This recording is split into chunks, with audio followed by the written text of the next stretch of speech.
이 양반이 직장 다닐 때보다 수입도 더 좋고 더 바쁜 거야. 젊을 때보다 더 젊고 더 일이 넘치는 거예요. 취미는 중요한 게 돈이 들어가죠. 돈이 될 수 있는 취미라고 한다면 훨씬 좋겠죠. 부자가 될 수 있는 취미 3가지가 있는데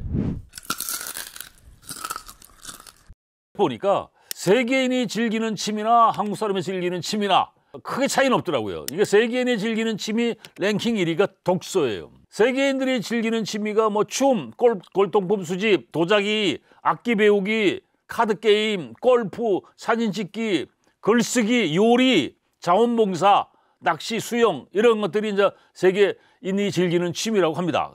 또 재밌는 게 여자들이 싫어하는 남편의 취미가 있어요. 아까 얘기했듯이 돈 들어가는 취미 좋아하겠어요? 낚시라든가 애니메이션 덕후, 오토바이 애호가들, 카투닝하는 사람들 있어요. 오토바이 애호가들, 카메라에 빠진 사람들, 물건 수집하는 사람들, 프라모델 피규어 같은 거 비싸죠? 얼굴보다 더 들어가. 또 희귀동물도 이렇게 키우는 사람들 있어요. 집에서 뱀 키웁니까? 구입하기도 비싸고 징그럽기도 하고 여전히 싫어하지. 그래서 이 한국 사람이 좋아하는 취미도 보니까 한국인이 가장 좋아하는 취미가 뭐냐면 2024년도에 우리나라 사람들 취미가 랭킹 1위가 뭐냐면 게임이에요. 그리고 등산, 독서, 운동, 헬스, 음악 감상 이런 게 주로 이제 보통 일반적으로 나오는 한국 사람들의 취미입니다. 제가 추천하고 싶은 취미는 한 10가지 정도, 그중에서 한 8가지를 오늘 말씀드리는데 취미는 중요한 게 돈이 들어가죠. 돈이 될 수 있는 취미라고 한다면 훨씬 좋겠죠. 부자가 될 수 있는 취미 3가지가 있는데 그래서 부자 되는 취미는 첫 번째 돈에 대한 공부를 하고 내 주변에 멘토가 있으면 그 지혜를 그 고난을 슬기롭게 이제 해석할 수가 있는데 그 멘토가 뭐예요? 책이라는 얘기거든. 책. 그 독서를 하면 난관을 슬기롭게 해석할 수가 있습니다. 책을 좀 많이 읽고. 그러니까 3번째는 운동을 하셔야 돼. 돈을 많이 모아놔도 아프면 그림의 떡이죠. 그래서 이 3가지 취미는 꼭 가지고 있어야 부자가 될 수가 있습니다. 먼저 이제 독서, 책 읽기. 동네 보면 구립도서관, 시립도서관, 참 도서관 많습니다. 그 도서관에 가면 여름에 에어컨 빵빵 나오죠. 겨울에 따뜻하죠. 밥도 점심 때 거기서 뭐 한 5,000원이면 한 그릇 뚝딱 때우거든요. 우리 PD님들 올해 몇 권씩 읽으셨어, 책? 거의 안 읽었지. 여러분, 제가 이거는 꼭 외우고 다니는데 소크라테스가 한 말이 있습니다. 다른 사람이 쓴 거를 읽는데 시간을 투자해라. 그러면 다른 사람이 힘써 일한 바를 당신은 쉽게 얻을 수 있다. 그러니까 삶의 재를 터득할 수도 있다는 얘기죠. 그래서 도서관 다니는 것도 좋고 거기서 이제 세상에 대한 공부도 좀 하고 앞으로의 여정을 한번 정리를 해보고 방향도 설정해보고 이런 것들을 한번 정리를 해보시면 나중에 또 훌륭한 거리가 될 수가 있거든요. 그래서 독서를 할 때는 독서하는 요령을 좀 배우고 신문이나 잡지라든가 책을 읽어내시면 굉장히 도움이 될 수가 있습니다. 글이 2갈식이 있고 미갈식이 있어요. 결론이 먼저 나오는 게 2갈식, 결론이 끝에 나오는 게 미갈식이죠. 미갈식은 처음부터 끝까지 읽어줘야 된단 말이에요. 근데 2갈식은 앞에만 읽으면 돼요. 그래서 결론이 어디 있느냐라는 글을 빨리 파악을 하시면 결론부터 읽고 나머지를 읽을 수도 있는 거고. 그러니까 소설책은 처음부터 끝까지 큰 부담 없이 읽을 수 있지만 그래도 그 논리적인 책들은 힘들잖아요. 그럴 때는 이제 필요한 부분을 정독을 하고 나머지는 예독이라든가 안독을 할 수가 있고 그다음에 책을 접할 때 책을 지저분하게 하는 게 지적 자산행위가 됩니다. 밑줄짝 기호 붙이고 표제 붙이고 뭐 요약하고 해놓으면 나중에 그것만 참고를 하면 되죠. 도서관에서 자료, 신문이라든가 책이라든가 잡지 같은 거는 거기다 밑줄짝 기호 붙이고 표제 붙이고 가면 안 되잖아요. 그럴 때 어떻게 되냐면 사진을 찍으면 PDF 파일로 변환하는 프로그램들이 있어요. 그럼 그 PDF 파일을 PPT로 변환시킬 수 있잖아요. 그걸 이제 독서 자료로 정리하면 나중에 훌륭한 자기 자료가 될 수가 있죠. 2번째가 글쓰기. 여러분 책을 한번 써보세요. 제가 이제 그 기업체에 가서 강의하고 컨설팅을 하다 보니까 책을 많이 이제 구입을 하게 되는데 저는 이제 책을 구입할 때 굉장히 유념하고 조심스러워하는 것이 전문 글쟁이가 쓴 책들은 잘 안 봐요. 왜냐면 그거는 카피란 거잖아요. 근데 시니어 작가들, 나이 먹은 사람들이 쓴 책은 책 자체는 글이 초박해도 행간의 깊이가 있어요. 그러니까 그런 책을 구입하려고 노력을 많이 합니다. 책을 내기 위한 공부를 한번 해보세요. 그 책방에 가서 눈에 들어오는 마음에 드는 글쓰기 책 한 권 정도는 구입을 해서 아까 얘기한 밑줄차 기호 붙이고 표제 붙이고 그리고 이제 유튜브 보면은 글쓰기에 대한 것도 굉장히 또 많이 나와 있어요. 그런 것도 이제 참고를 하시고 또 글쓰기 2박 3일, 3일짜리 교육 과정도 있어요. 이런 거 한번 다니면서 교육도 좀 받아보시고 글쓰기도 순서가 있어요. 주제 선정하고 자료 수집하고 아웃라인 설정하고 주제 재검토, 추가 자료 수집, 자료 분석, 초고 쓰기, 태고 쓰기 이런 프로세스가 있는데 그 주제 선정할 때 자기가 알고 있는 지식이나 지혜나 또 가지고 있는 자료가 있어야 이 주제를 해결할 수가 있거든요. 제재라고 하죠. 글을 쓸 수 있는 제재. 그게 아까 얘기한 독서할 때 PDF 파일로 이렇게 긁어서 정리를 해놓으면 좋다라고 했던 게 이제 그런 얘기들입니다. 그래서 이제 초고를 쓰고 태고를 한 10번을 하면 처음에 썼던 글하고 360도 달라질 수가 있어요. 그러면 이제 책을 쓸 수가 있는 거죠. 도스토옙스키가 30년간 태고를 했다라고 하더라고요. 그러니까 그렇게 명작이 나올 수 있는 거죠. 세 번째, 컴퓨터를 배우면 또 도움이 될 수가 있어요. 제가 강의 다니면서 교재도 제가 컴퓨터로 정리하는 거고 PPT 자료도 제가 만든 거고 동영상 편집하는 것도 제가 하는 거고 그런데 컴퓨터를 제대로 배워본 적이 없어요. 어깨너머로 배운 거죠. 그 문화센터라든가 동네 그 동행프라자라든가 그 주민센터에서 이게 컴퓨터 가르쳐주는 데도 많습니다. 스마트폰도 3일 교육 과정이 있고 제가 그 동행프라자에서 챗 GPT를 배우겠다고 갔는데 저도 놀랐어요. 그 교육생들이 80 후반 어르신들도 굉장히 많으시더라고요. 연세가 있든 없든 컴퓨터를 제대로 배우면 세상이 보일 수도 있죠. 그리고 네 번째, SNS 하기. SNS가 뭐가 있어요? 블로그, 인스타, 유튜브.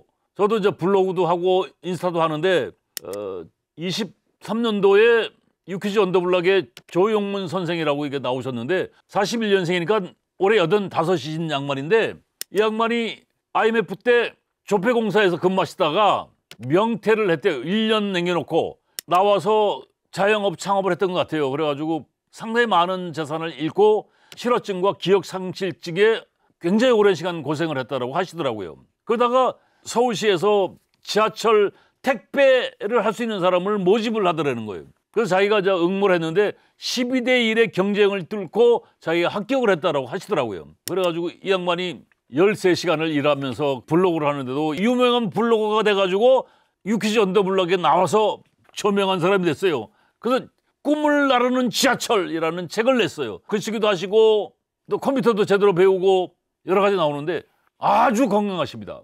요새는 뭐 작가라고 하시니까 또 수입도 짭짤하신 것 같아.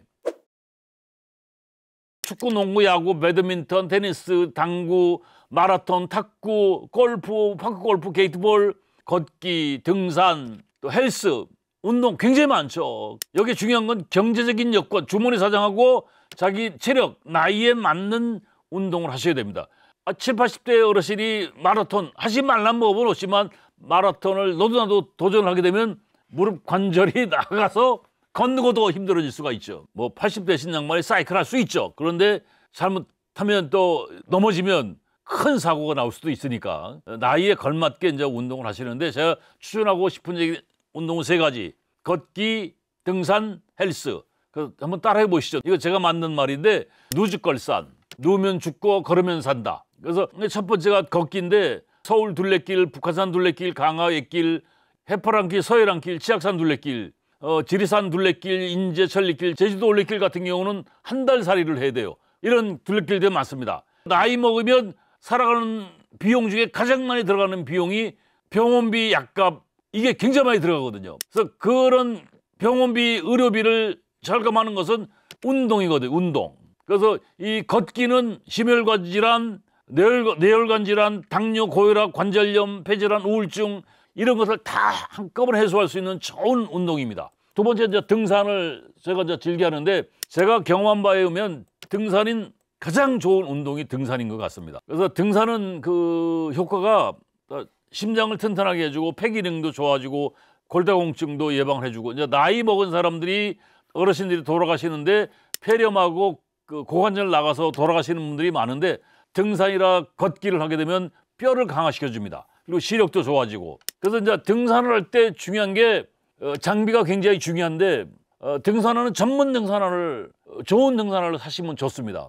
그리고 이제 스틱은 낭창낭창한 스틱보다는 아주 튼실한 스틱을 장만하시면 등산하는데 굉장히 도움이 되고 특히 무릎 관절에 상당히 도움이 될 수가 있어요. 그리고 이제 세 번째 헬스, 건강 저축을 할 수 있는 가장 좋은 방법은 근육 저축입니다. 그래서 근육 테크라는 말을 제가 쓰는데 제가 처음에 그 헬스 갔을 때는 트레이너들이 없었어요. 그래서 요새는 이제 그 체육관에 헬스장에 가면 그 트레이너들이 이제 PT를 해주는데 PT 비용이 만만치가 않아요. 한 100만 원 정도 이렇게 달라고 하는데 그 아낌없이 투자를 하셔가지고 여러분 6개월만 하시면 몸이 만들어져. 그러면 이제 거울에 비친 자기 몸을 봤을 때 자신감도 생기고 근육이 이제 강화되고 체지방 감소하고 골다공증 예방이 되고 낙상 예방이 되고. 그래서 제가 추천하는 이 헬스, 등산, 걷기 역설적으로 하면 돈을 벌 수가 있는 거죠. 의료 비용이 생각보다 굉장히 많이 듭니다. 나이 먹어갈수록. 그리고 이제 운동을 하루를 짧게 하지만 인생을 길게 해준다. 그것이 운동이라고 할 수가 있습니다. 제가 이제 추천하는 6번째 취미는 돈 공부, 돈에 대한 공부, 재테크인데요. 연세 드신 분들이 이제 금융 사기를 많이 당해요. 뭐 증권회사, 뭐 투자회사 거기서 이야기해 주는 것은 참고는 하되 투자의 의사결정은 누가 하는 거예요? 본인들이 합니다. 근데 부족한 생활비 때문에 현혹이 돼가지고 무리하게 이제 투자를 하다가 파산을 해서 고독 사는 어르신들이 굉장히 많은데 여러분 이거 명심하셔야 돼요.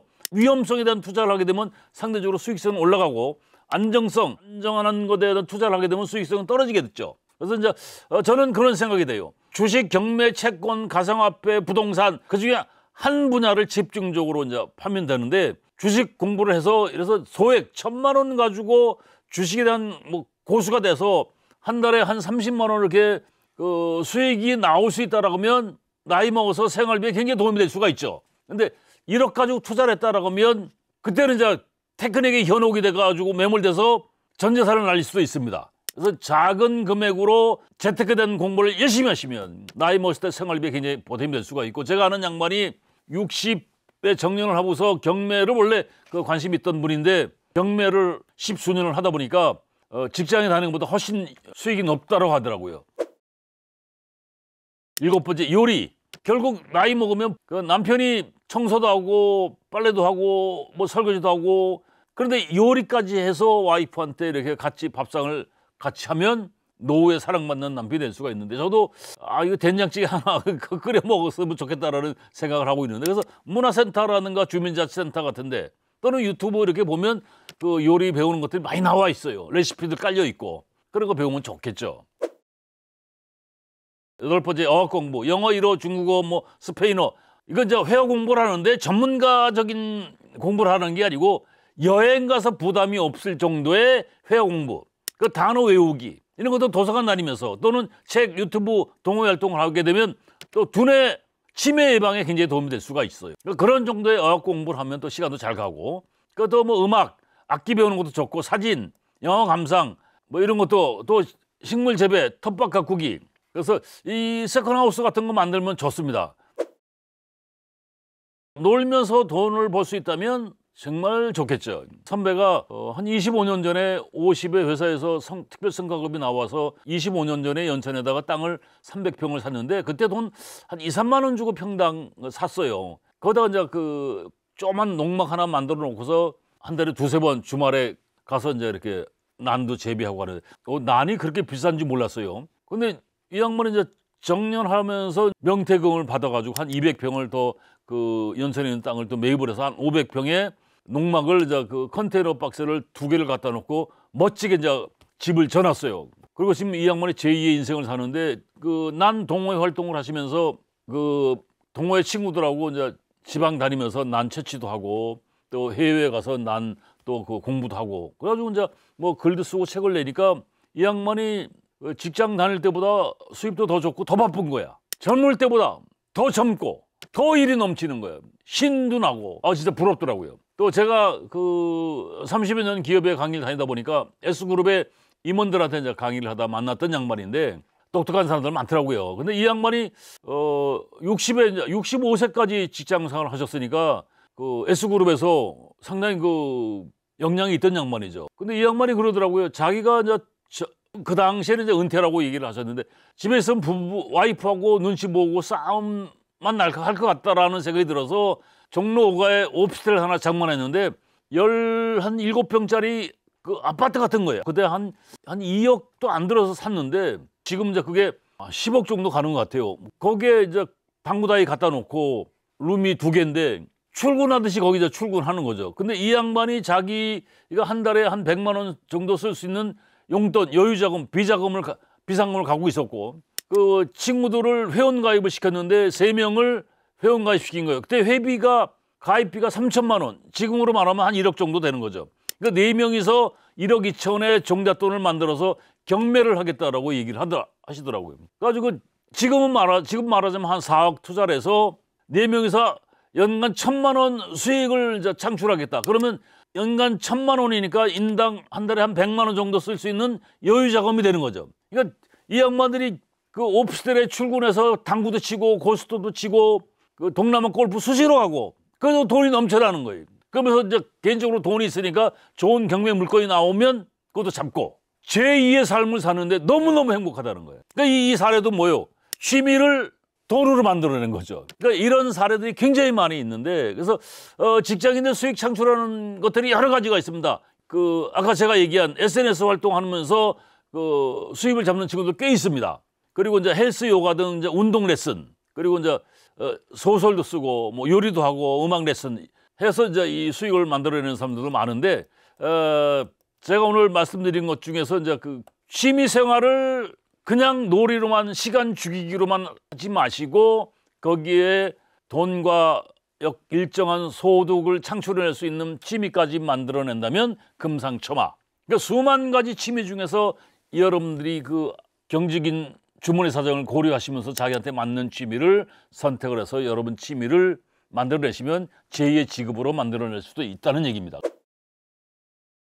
마지막으로 최고의 취미를 추천해드리면 최고의 취미는 일입니다. 그래서 오늘 제가 추천했던 취미도 결국 일과 연결할 수 있는 취미를 만들어내시면 최고의 취미가 될 수가 있죠. 직장 다닐 때는 여유 시간, 남는 시간이 없었죠. 그러니까 일을 위한 휴식 시간들은 존재했지만 남는 시간을 어찌 해보겠다는 그런 생각들은 가져본 적이 없습니다. 그래서 여러분들 나이 먹을수록 일을 어떻게 만들어갈 것인가 그런 것은 여러분이 한번 공부를 한번 해보시고 다양한 취미 활동을 하면서 일을 만들어내고 그래서 경제적인 소득도 만들어내고 그래서 친구들하고 만나면 밥을 살 수 있는 여유가 있어요.